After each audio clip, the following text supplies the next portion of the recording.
Hi, this is Jordan at Popejoy Plumbing in Fairbury, Illinois.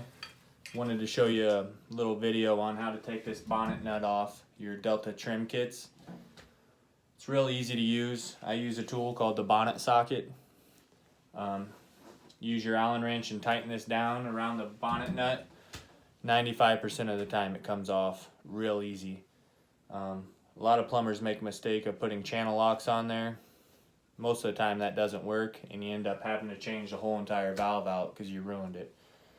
All you do is put this around your bonnet nut, tighten it down with your Allen wrench, and twist. And like I said, most of the time that thing comes off there real easy. Put it on there, tighten this down, and twist. And like I said, most of the time it loosens it up and it comes right off there.